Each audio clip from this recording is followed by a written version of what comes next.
Homilia diária. Olá, minha família de oração, salve paz e que Deus os abençoe. Aqui é Giovanni Medeiros e que bom que eu terei a sua companhia para meditar a liturgia de hoje. Antes, uma pequena oração. Ó Espírito Santo, alegria de nosso ser. A tristeza faz parte de nossa vida, porém, nós não devemos deixar abater por ela. Situações de perda, de desespero, de angústia entristecem a nossa alma e nos tornam mais amargos com aqueles que nos cercam. Dai-me, Senhor, a alegria de viver e a possibilidade de enfrentar todas as situações com a confiança na alegria de ser seu filho amado. Alegre-se minha alma, pois todas as tristezas serão consoladas por Deus.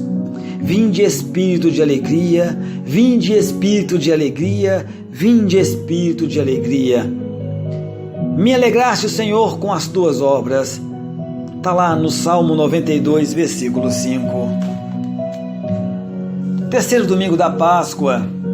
Jesus ressuscitou verdadeiramente? Como é que nós podemos fazer uma experiência de encontro com Jesus ressuscitado? Como é que nós podemos mostrar ao mundo que Jesus está vivo e continua a oferecer aos homens a salvação? É fundamentalmente a estas questões que a liturgia deste terceiro domingo da Páscoa procura responder.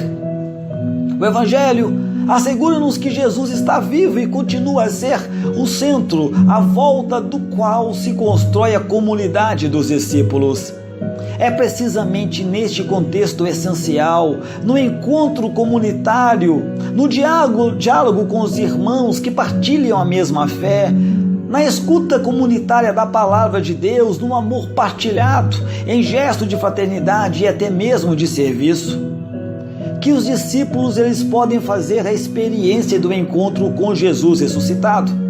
Depois desse encontro, os discípulos são convidados a dar testemunho de Jesus diante dos outros homens e também mulheres. A primeira leitura apresenta-nos precisamente o testemunho dos discípulos sobre Jesus. Depois de terem mostrado em gestos concretos que Jesus está vivo e continua a oferecer aos homens a salvação, Pedro e João convidam seus interlocutores a acolherem a proposta de vida que Jesus lhe faz.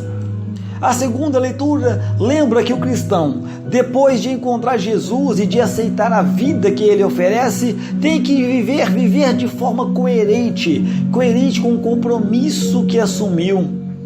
Essa coerência deve se manifestar no reconhecimento da debilidade e também da fragilidade que fazem parte da realidade humana e num esforço de fidelidade aos mandamentos de Deus.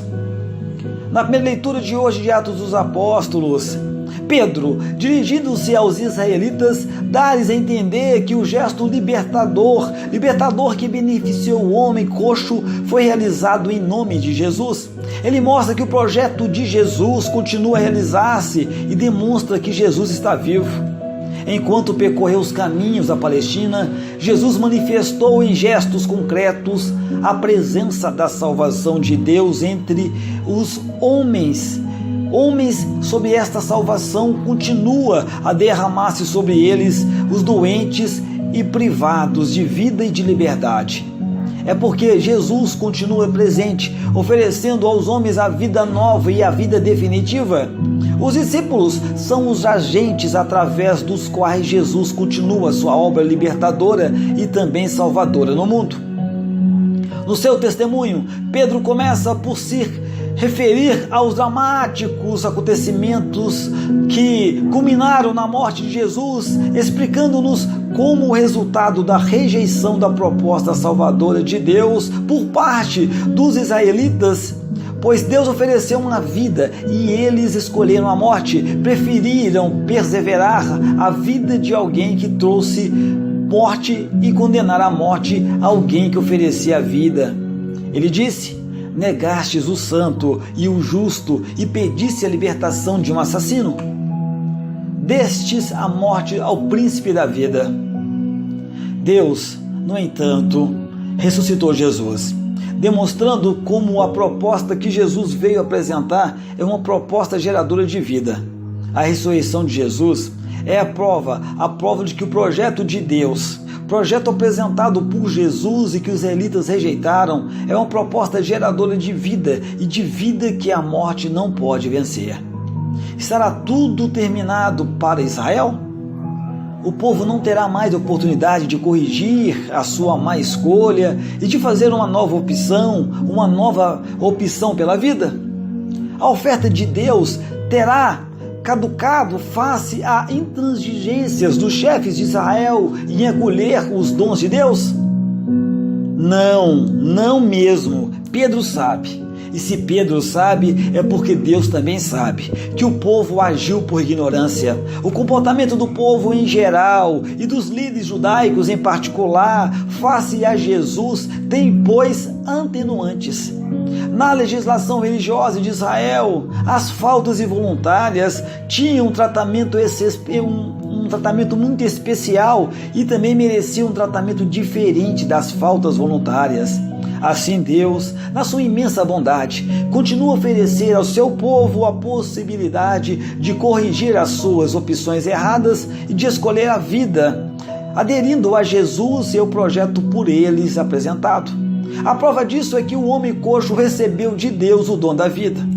O que é preciso fazer para que esta oferta de salvação que Deus continua a fazer se torne efetiva? É necessário, pois, arrepender-se e também converter-se. Estes dois verbos definem o movimento de reorientar a vida para Deus, de forma a que Deus passe a estar no centro da vida do homem e o homem passa a dar ouvidos às propostas de Deus e a viver de acordo com os projetos também de Deus. Ora, uma vez que Cristo é a manifestação de Deus, arrepende-se, converte-se, significa aderir à pessoa de Cristo, crer nele, acolher o projeto que ele traz, entrar no reino que ele anuncia e propõe. Os israelitas podem, portanto, apanhar a carruagem da salvação, se deixarem a sua autossuficiência, os seus preconceitos, o seu comodismo que os levaram a rejeitar a proposta de Deus e se aderirem a Jesus e a vida que ele continua a propor, através do testemunho dos discípulos. Para os cristãos, Jesus não é uma figura do passado, que a morte venceu e que ficou sepultado no museu da história, mas é alguém que continua vivo, sempre presente nos caminhos do mundo, oferecendo aos homens uma proposta de vida verdadeira, plena e até eterna. Como é que os nossos irmãos que caminham ao nosso lado podem descobrir que Jesus está vivo e fazer uma experiência de encontro com Cristo ressuscitado? Através de documentos históricos que demonstrem cientificamente a realidade da ressurreição? Para Lucas, o fator decisivo para que os homens descubram que Cristo está vivo é o testemunho dos discípulos. Jesus está vivo e apresenta-se aos homens do nosso tempo nos gestos de amor, de partilha, de solidariedade, de perdão, de acolhimento que os cristãos são capazes de fazer. Jesus está vivo e atua hoje no mundo. Quando os cristãos se comprometerem na luta pela paz, pela justiça, pela liberdade, pelo nascimento de um mundo mais humano, mais fraterno, mais solidário. Jesus está vivo e continua a realizar aqui e agora o projeto de salvação de Deus, quando os seus cristãos oferecem aos coxos possibilidades de avançar em direção ao futuro de esperança. Oferecem aos que vivem nas trevas a capacidade de encontrar a luz e a verdade.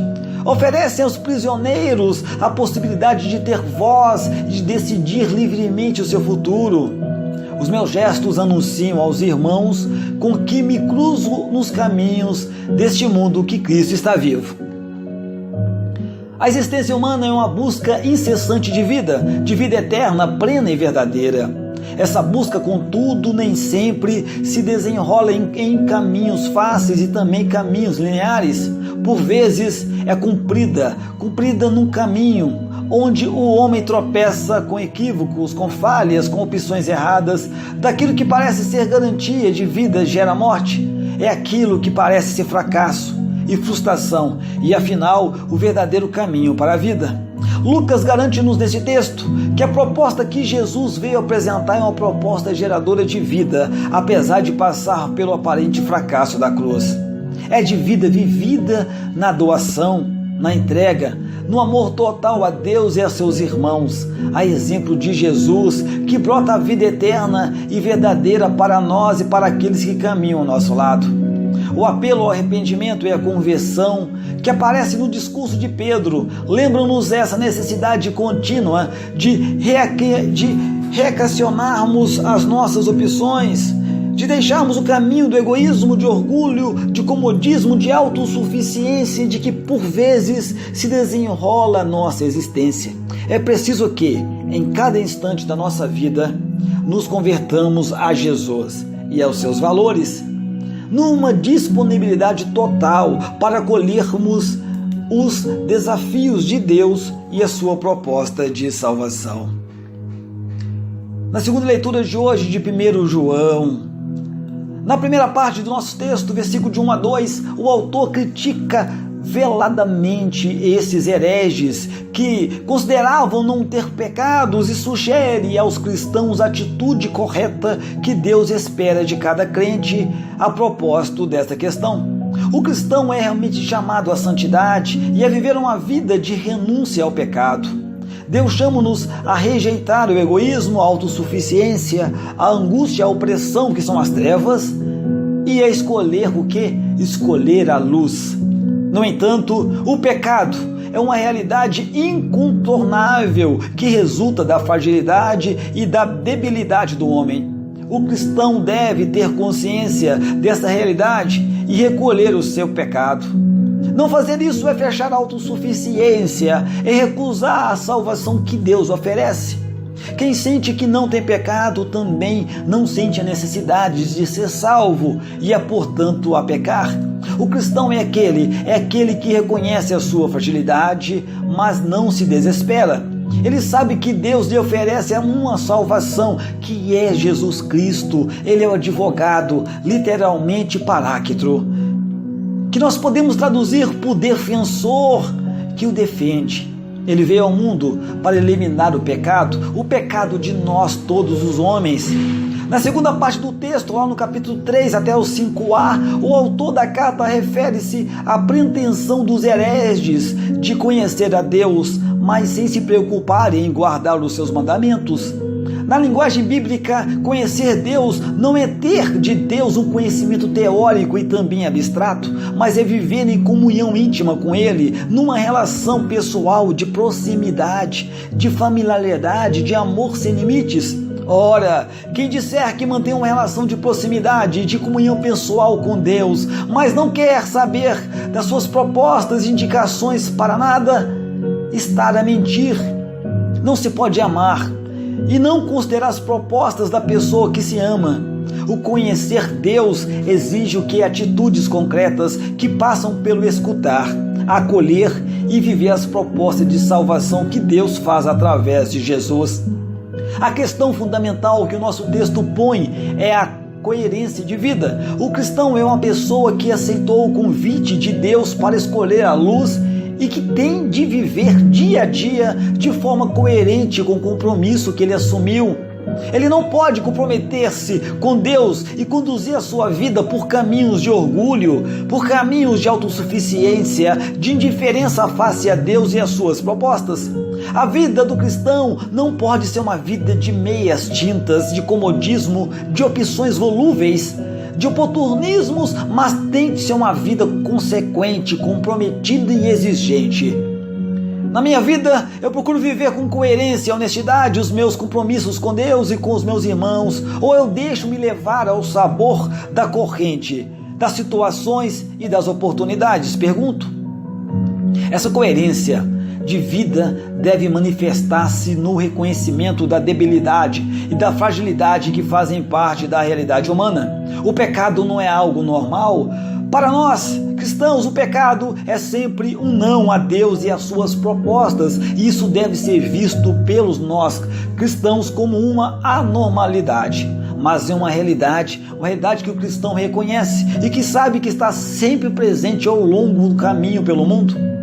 Hoje fala-se muito da fala de consciência do pecado. Falta de consciência do pecado cria homens insensíveis, orgulhosos e autossuficientes que acreditam não precisar de Deus e da sua oferta de salvação. O autor da carta de João convida-nos a tomar a consciência da nossa realidade de pecadores e a acolher a salvação que Deus nos oferece e a confiar em Jesus, o advogado que nos entende, porque veio ao mundo ao encontro, partilhou a nossa natureza, experimentou a nossa fragilidade e que acaba nos defendendo. Reconhecer a nossa realidade pecadora não pode levar-nos ao desespero.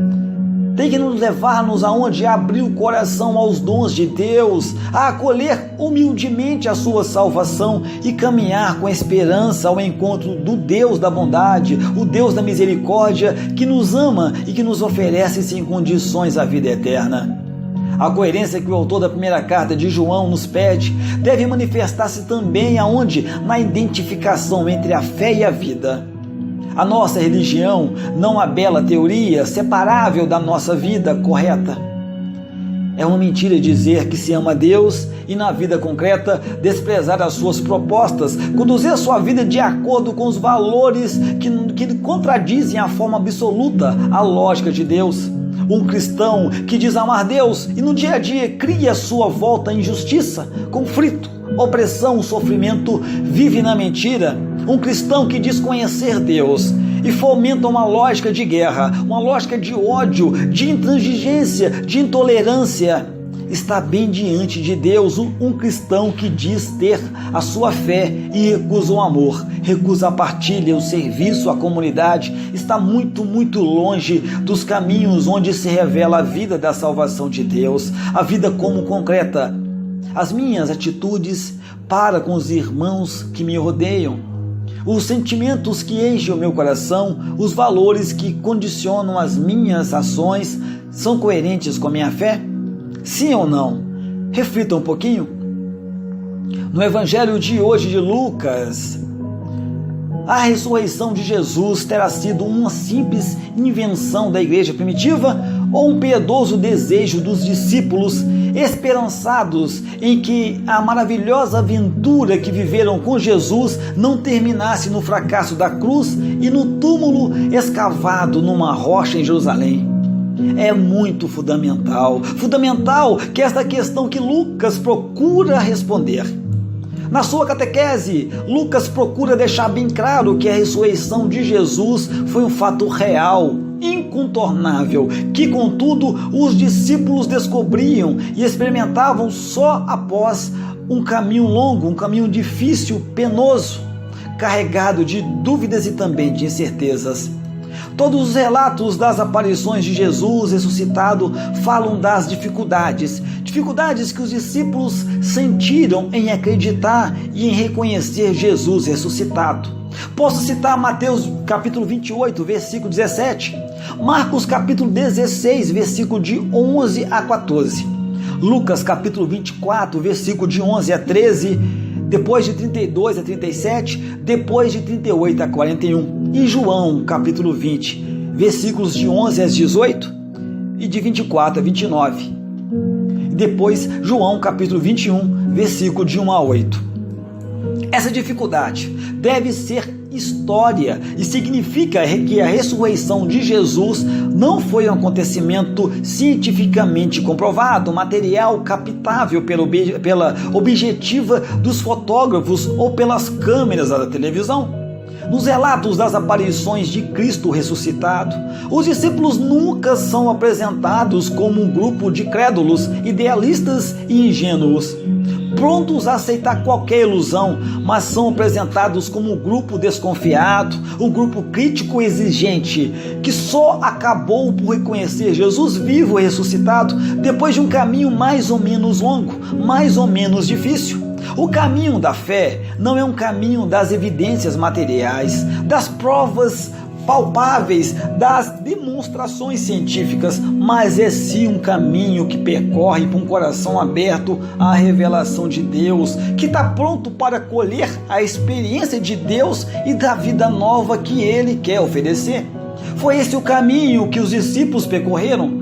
No final deste caminho, que como caminho pessoal para uns demorou mais e para outros demorou menos, eles experimentaram, sem margem para dúvidas, que Jesus está vivo, que caminhava com eles pelo caminho da história, que continua a oferecer-lhes a vida de Deus.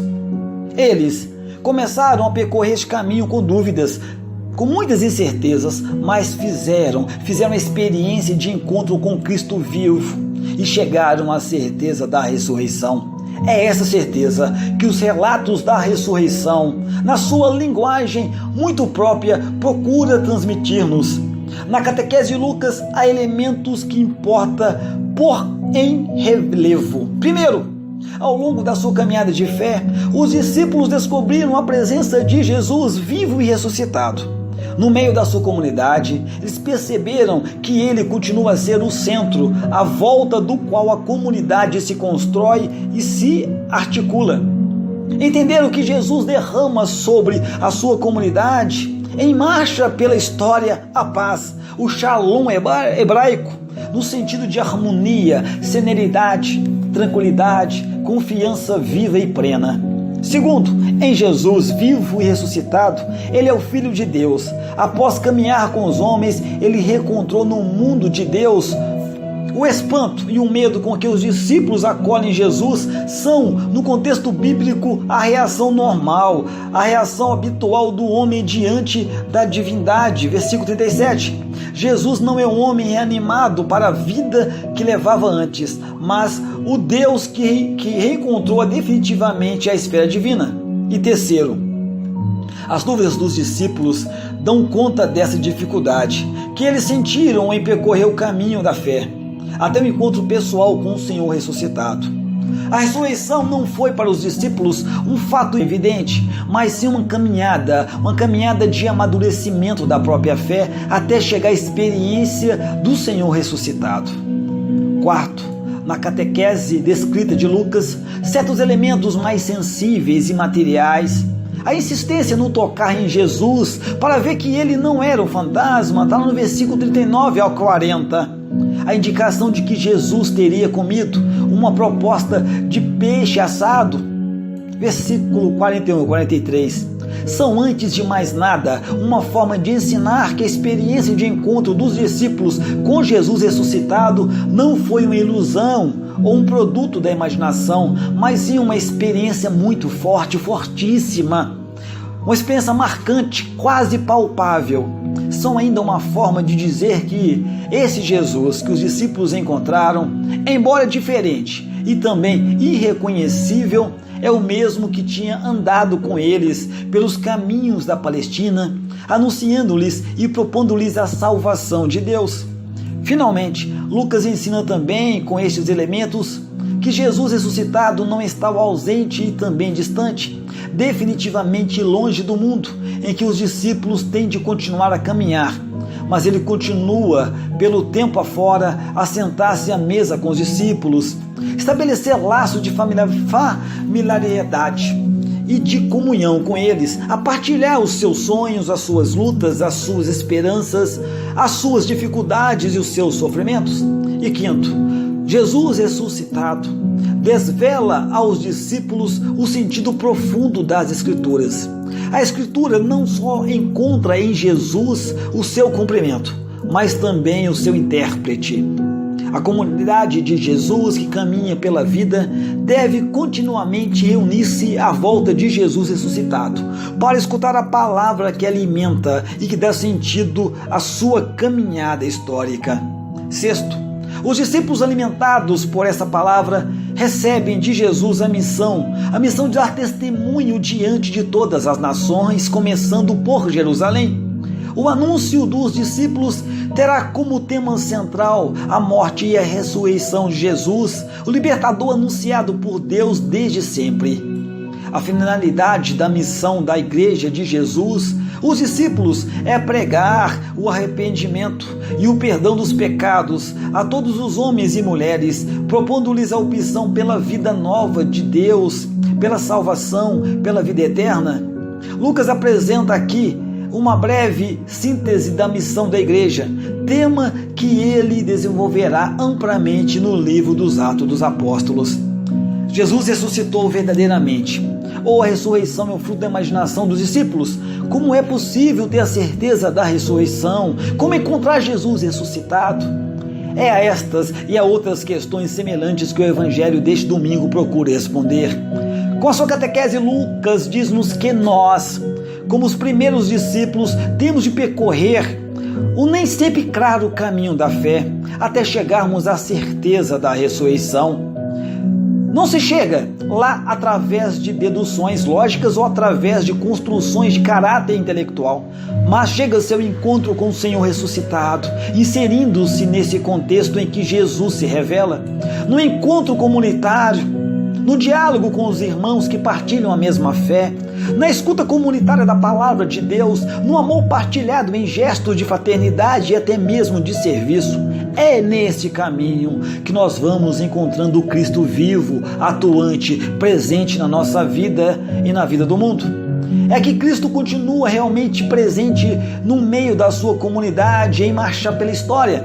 Quando a comunidade se reúne para escutar a palavra, Ele está presente e explica aos seus discípulos o sentido das Escrituras. Não sentimos tantas vezes a presença de Cristo indicar-nos os caminhos de vida nova e encher os nossos corações com a presença quando lemos e meditamos a palavra de Deus. Não sentimos o coração cheio de paz, a paz que Jesus ressuscitado ofereceu aos seus, quando escutamos e acolhemos a proposta de Deus, quando procuramos conduzir a nossa vida de acordo com o plano de Deus? Jesus ressuscitado reentrou no mundo de Deus, mas não desapareceu da nossa vida e não se alienou da sua vida e comunidade, através da imagem do comer em conjunto, que para o povo bíblico significa estabelecer laços estreitos, laços de comunhão, laços de familiaridade e de fraternidade. Lucas garante-nos que o ressuscitado continua a sentar-se à mesa com os seus discípulos e estabelecer laços com eles, a partilhar as suas inquietações, anseios, dificuldades e até mesmo esperanças, sempre solitários com a sua comunidade. Podemos descobrir esses Jesus ressuscitado, que se senta à mesa com os homens sempre que a comunidade se reúne à mesa da Eucaristia para partilhar esse pão que Jesus deixou e que nos faz tomar consciência da nossa comunhão com Ele e com nossos irmãozinhos. Jesus lembra aos seus discípulos: vós sois as testemunhas de todas as coisas. Isto significa apenas que os cristãos devem ir contar a todos os homens com lindas palavras, com raciocínios lógicos e inatacáveis que Jesus ressuscitou e está vivo. O testemunho de Jesus nos pede, passa mais do que pelas palavras, pelos nossos gestos. Jesus vem hoje ao encontro dos homens, oferece-lhes a salvação através dos nossos gestos de acolhimento, de partilha, de serviço, de amor sem limites. São esses gestos de testemunho diante dos nossos irmãos que Cristo está vivo e que Ele continua a sua obra de libertação dos homens e do mundo. Na catequese de Lucas, apresenta Jesus ressuscitado, confiando aos discípulos a missão de anunciar em seu nome o arrependimento e o perdão dos pecados a todos os povos, começando por Jerusalém. Continuando a obra de Jesus, a missão dos discípulos é eliminar dos homens tudo aquilo que o pecado, o egoísmo, o orgulho, o ódio, a violência, e propor aos homens uma dinâmica de vida nova. Amado e amada, que o vento sopre suave sobre a vida de todos nós, trazendo cada dia o aroma da paz. Que o povo aqueça os nossos corações, deixando-nos cheios de ternura. Que a palavra que sair dos nossos lábios e as que visitarem aí os nossos ouvidos levem e tragam um som de uma bênção. Que os próximos dias, sejam eles ensolarados ou nubrados, permitam a passagem dos raios da luz divina em nossa vida.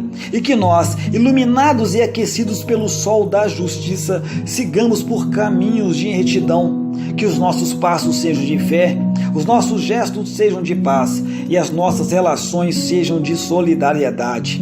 As nossas palavras sejam de amor. Amém, Senhor. Amém, amém, meu Deus. E meu amado, minha amada, nunca, jamais se esqueça. Deus ama muito, muito, muitíssimo você.